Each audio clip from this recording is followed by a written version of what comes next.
Peace to the gods, everyone. This is Artist of Truth, and welcome to my vlog. Today, I want to touch on one very, very important topic, as well as the other, Roger Goodell and his bogus ass apology that most black folks really don't give a fuck about. It's like, But anyway, so today I want to talk briefly about Jacob Blake. Now, Jacob Blake in Wisconsin, Kenosha, Wisconsin, was shot what seems to be approximately 7 to 8 times in the back. But he is, last time I checked, he was listed that he's possibly paralyzed from the waist down. Compliments of two females who were out in, they were out in public fighting for whatever goddamn reason. But we have to hold individuals accountable. I'm not even going to lie to you. I feel personally that Blake would not have been shot at all if these two females were not out fighting. Now, from the story that I'm hearing, is that he stopped to break up two females that were fighting, and next thing I know, the police ended up showing up, and they ended up having their weapons drawn on this man, an unarmed man. And he just, from the video footage I watched, this man casually walked from the passenger side of his vehicle and around the vehicle to the driver's side, opened the door, proceeded to get in, and was shot multiple times in the back. Now, I understand, I get it. It's a lot of people out here saying that are probably saying crazy stuff like, well, he shouldn't have never walked to his vehicle, and those officers didn't know what he was doing, and this, that, and the fifth. But my thing is, okay, so here's a rebuttal for all of that, for those who want to think that way or say that. Those officers, it was more than one officer out there. So you telling me that one or two officers could not have apprehended him in such of a way to say, hey, hold on. We're not here to escalate no situation, but we need you to just stay put, stay with us, But these officers already had their guns, one of the officers already had his gun drawn. So, I don't know what that officer was fearing when Jacob Blake walked away, but that can't go. There's no justification whatsoever in those officers, or how many of them were actually involved in this shooting. These officers need to be fired.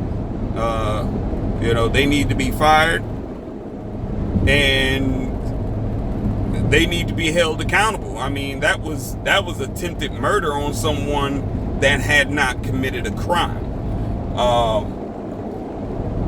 It's sad, right now in Kenosha, Wisconsin, you have a lot of people who have taken to the streets, and they have began rioting. They have begun rioting, damaging, property, businesses. I know police station or whatever was set on fire. Good shit. If you're going to do something, tear up they damn shit, place them in a compromising situation, like, you bastards. Since this is what you want to do, then fuck that shit. We're going to fuck up your resources for you, making it difficult for you. But whether it's right or wrong, it's whatever. But there's, I'm like, God damn, we still haven't, the officers that were involved that murdered Breonna Taylor, they're still not in jail. And I can't I don't understand, I don't understand that, at any point, I feel personally that, the judicial system is really dragging its feet when it comes to persecuting one of their own. I mean, shit. I wouldn't be mad if the parents of Breonna Taylor decided to take it upon himself and just hunt these officers down, and just one at a time, bust their head open. You know what I'm saying? Like, really and truly, just fuck them up. It's like, yo, y'all just walking around here free willy-nilly. Y'all just sat up here and got away with bloody murder, and there's no accountability here. And this is why, this is another reason why folks don't, they're not even thinking about them overseers, really. This is why overseers be catching hell. I mean, shit, man. If you're scared, find another line of work. Like, period. But me personally, I wouldn't be waiting around on no judicial system to give me justice. The only way you can get justice, you have to take justice into your own hands. They take it, it's funny, but they take it into their own hands, and there's no accountability. You see how long Breonna Taylor has been deceased? I was like, shit, at that point in time, I'm just like, shit, either they gonna get me or I'm going to get them. I was like, but I wouldn't sleep. I wouldn't. I'd be digging, trying to find out where these officers stay, stake out, pick off, keep going. It's like, shit, if I get you, oh, cool. If I get one of your family members, well, you got to deal with the pain that I have to deal with for the rest of my life, because you all have taken my loved one. So, right is right, wrong is wrong, right? But I had to put some gas in. I got to dog it. I knew I was riding too good. But yeah, that's very, very sad situation. I don't know how long they're going to drag their feet, but I feel personally that, the people in Kenosha, Wisconsin, they need to be at the front doorstep of the courthouse. Someone needs to be putting something in writing to see to it that these officers are brought to justice. They are really and truly held accountable, because, they love to throw out, well, we're going to have this internal investigation. And a lot of times that internal investigation goes on months, sometimes years, before anything is really done. Or better yet, they just drag it out long enough to where they feel that the public is really and truly has gotten over it. They've forgotten about it. But it's like, that's how they work. You know what I'm saying? That's exactly how they work. And that shit needs to be cut short. Like, shit, you can work faster than that. And if you can't, okay, well, I guess we need to get rid of your ass and put someone else into position that can work faster and get this shit done. Because this is top priority right here. This is top priority over everything else. Because if not, you're going to have a lot more residents that are going to get irate, and they're going to destroy shit. Yeah, you can bring in the National Guard, but that's only temporarily. And then after a while, the people are going to go back to tearing up shit, because they're going to feel like, you know what, this isn't real justice, and what you've done is totally and completely unaccountable. It's not right. And then when officers out there in Kenosha, Wisconsin, start becoming targets, and then you start having one or two officers that are killed in the line of duty, then the state, the city is going to, the town is going to feel some kind of way. They feel like, oh, we're going to have to beef up security and this, that, and the fifth, and we're going to have to bring those who are accountable for killing the officer or overseers to justice. And I'm just like, damn, just like you all work that fast, you all should work that fast when prosecuting one of your own. And if you're not prosecuting one of your own, then don't expect the townspeople to support whatsoever. Don't expect the townspeople not to be compelled to retaliate and bring harm to police officers, because when you're not holding your own overseers accountable, this is what happens. The rest of your officers who know how to do their job, that know how to de-escalate a situation, and they know how to communicate effectively with citizens, they now become a target, and it's not fair to them. They're not saying anything, but really that's basically what's happening. Now you're putting a obvious target on their back. So those who are upset that there's no real justice going on, they might take it upon themselves and happen to gun down a police officer. Not that it's right, but I mean, there has to be some form of justification here. You can tell us what's not right, but then your officers will turn around and do something that is not right, and they're not being held accountable. What does that tell people? I mean, you telling me that, they can do something wrong. They can take someone's life innocently when their lives were not even in jeopardy at all. No crime has been committed. No one's life has been lost. There's no damaged party. But you want to penalize us. It's like, yo, man, it's not good. You know what I'm saying? It's like that shit's not good, man. It's not good. It's not good. It's not fair. And I don't know, man. I feel something drastic is about to happen. And most of all, I do not expect any politician whatsoever to really do anything, because if they haven't done anything with Breonna Taylor, then they're not going. If they haven't done anything with Breonna Taylor and Breonna Taylor's situation, and they haven't done anything much with our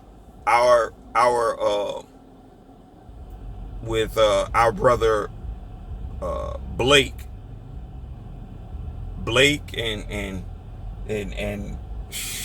and brother George, it's like, come on, man. They're not going to do anything. So, it's like, shit, my best bet, folks' best bet, if they really want any form of justice, you'll be better off finding out where these officers stay. Shit. If you got some marksmen out there who are very, very proficient and long distance sniping, y'all better get on. Y'all better tighten up. Start picking these fools off. Then pick and move. I know it doesn't sound right, but and I believe in an eye for an eye right there. Eye for an eye, tooth for a tooth. Like, shit, you take mine, I take yours. It's like, shit, that's real justice right there. But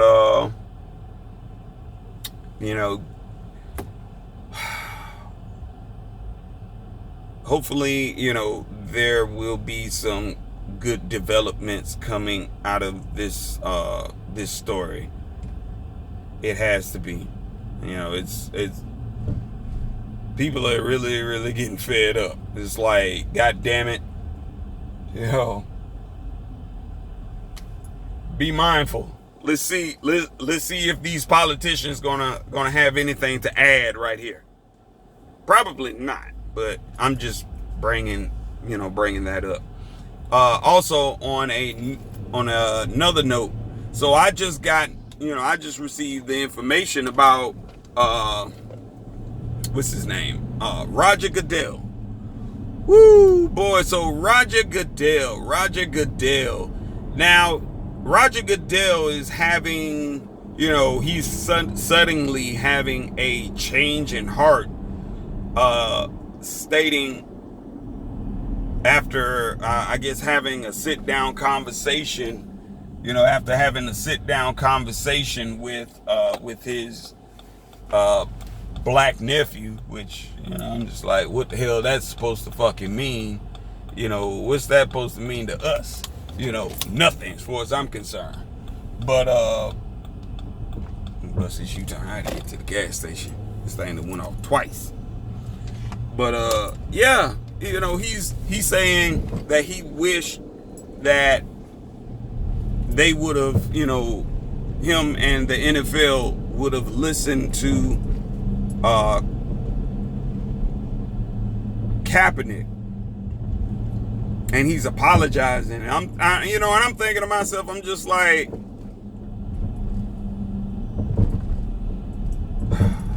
people, whether what, and this goes, what I am about to say doesn't necessarily, it can apply for anyone. It can apply for people of color, Caucasians, whatever. But let me tell you something about Roger Goodell. Him apologizing, I notice a lot of folks, they love to apologize, but they never, when they had the opportunity to sit down and listen and take into consideration what Kaepernick was saying, they would have never ever gotten to this point of, well, I'm sorry, it's like, sorry doesn't cut it. You feel me? That's my thing. Sorry doesn't cut it. Your apologies, man, I don't give a fuck about your damn apologies, man. Keep your apology. Your apology isn't genuine. Your apology, Roger Goodell's apology, when a grown-ass man was actually sitting there and talking to you about the issues, it's like you're not listening. You're really and truly not listening. It's like, what the hell are you doing then? If you're not listening, and Roger Goodell, that fool, man, look, the bastard wasn't listening then, and I believe the only reason why he's apologizing now is because you see a lot of sports teams that are on this whole Black Lives Matter tip, but for the most part, every NFL player that wanted to kneel or did kneel was actually penalized. And I feel like, why, I'm like, why are you suddenly wanting to, why are you suddenly wanting to listen now? Like, the shit is suddenly sinking in. That's why I don't buy into these individuals that are just saying, oh, well, I'm sorry. I should have. I'm like, you should have, could have, would have, but you didn't, bitch. As far as I'm concerned, keep that shit. We don't want,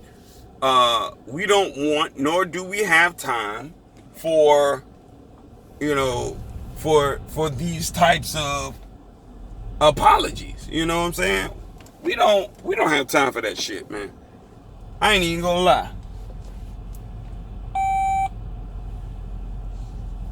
To me, Roger Goodell's apology was just, it's fruitless. It's like, what you apologizing for now, man? You didn't want to listen to him. Shit, the NFL didn't want to listen to him. Who else? I was like, shit. Even Carrot Top, even the 45th, who was calling him a son of a bitch. I haven't heard him apologize, but and you probably won't. But in any case, it's like, this brother was really the voice of the people. Like, come on. He was humble. He was always respectful. I was like, shit, he did his job, but he was peaceful in his own protest. See, so many folks out here who was totally and completely against Kaepernick and what he was doing, and saying, oh, he needs to shut up and just play football. He shouldn't be protesting and doing all this other stuff. I was like, what we doing now? What we doing now? And furthermore, I guarantee you, those who were against Kaepernick, I guarantee you, the motherfuckers out there right now, wherever across this country, I bet you any of my money, they out there walking around with picket signs talking about Black Lives Matter, huh? Fuck out of here, man. When a person shows you exactly who they are, believe them. I just felt personally it was a real sad case. And it is still a sad case, but I don't buy his apology. I don't buy that shit. Like, shit, oh, he came to the realization once he sat down and had a heart-to-heart talk with his black nephew. They had to put emphasis on black nephew. Full of shit, yo. But yeah, I'm about to go ahead and get this fuel and head on to work. But yeah, in the meantime, in between time, leave your comments below. Let me know what you think about the whole, Jacob Blake, attempted murder of Jacob Blake and Roger Goodell's apology. Like, what do you think about it? Give the video a thumbs up. I greatly appreciate that. And in the meantime, in between time, I'll talk with you later. All right. You all have a great day. Peace to the guys. Love y'all.